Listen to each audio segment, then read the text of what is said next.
Hi everybody, welcome to my channel. I'm Ebony and today we're going to be diving into Criterion 1 on Narcissistic Personality Disorder or NPD coming from the DSM-5, and we'll unpack what this looks like in everyday life.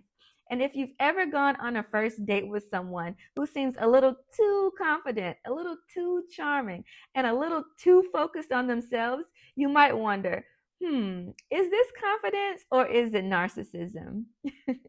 So in this video, I'll explain what Criterion 1 means and how to recognize the red flags early, especially in dating, and what steps to take if you find yourself involved with someone with these personality traits.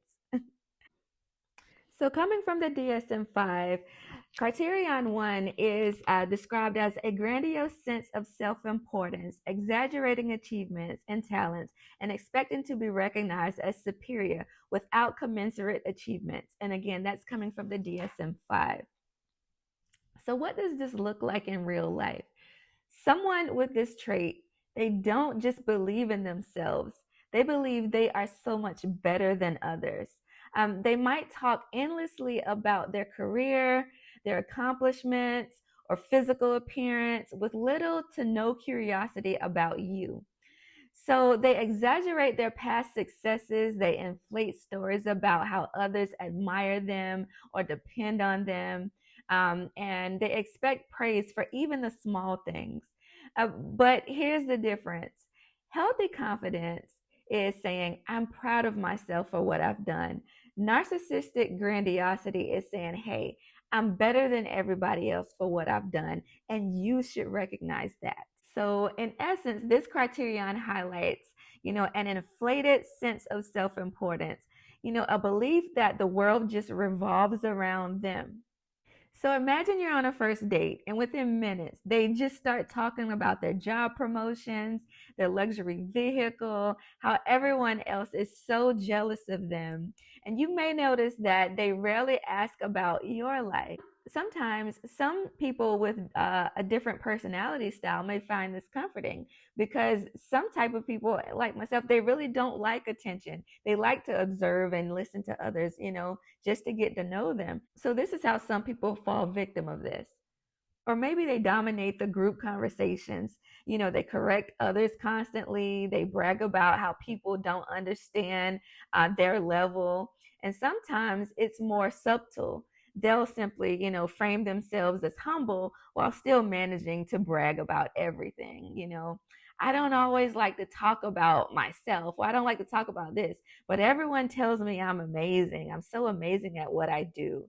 It's not always arrogance on the surface, but sometimes it's a need to be admired rather than known.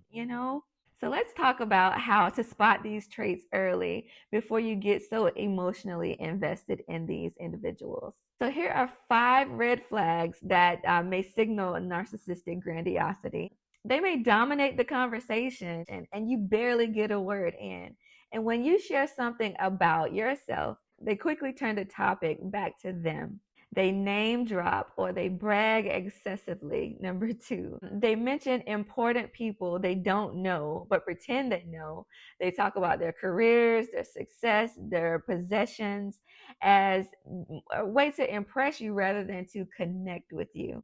They dismiss others subtly. You might hear them criticize the wait staff, ex-partners or coworkers, suggesting others are beneath them. They test your admiration. They might say something like, most people don't appreciate how hard I work.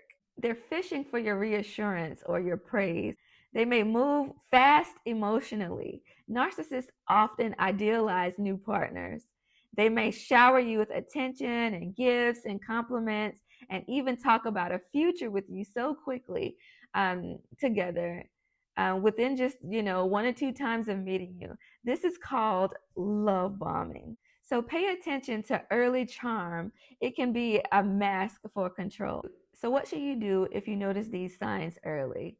I say slow down. Narcissistic individuals, they thrive on intensity. Take time and observe these actions over their words. True character shows, consistency, not chemistry.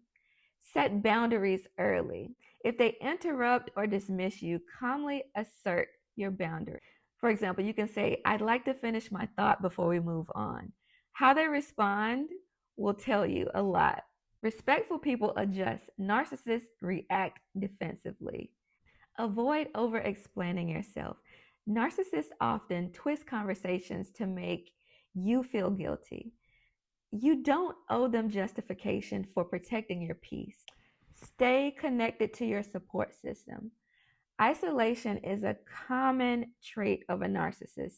They want you, they want to disrupt the trust between your friends and family, so that they won't be in the loop, and prioritize your emotional safety. If their behavior consistently leaves you drained, anxious, or second guessing yourself, that's a signal. You can leave with dignity, no explanation required. As trauma therapist Lindsay Gibson said, narcissistic personality, it often lacks emotional empathy, and it sees relationships as a means to an end, not as mutual emotional connections. So let's talk about moving forward. If you've already been in a relationship with someone like this, healing involves reclaiming your sense of self-worth. You may have been conditioned to doubt your perceptions and feel that setting boundaries is selfish. But healthy love doesn't demand self erasure. So begin by grounding yourself in truth, journaling and prayer and therapy. Pray and ask God for a renewing of your mind. Pray and ask God for His clarity. Reconnect with your core identity. Romans 12:2 reminds us not to conform to unhealthy patterns, but to transform by renewing our minds. Healing from narcissistic relationships is exactly that. Unlearning false beliefs about your value and relearning self-compassion and discernment. So the next time you meet someone who seems magnetic and confident and charming, take your time. Confidence is attractive, but entitlement is not.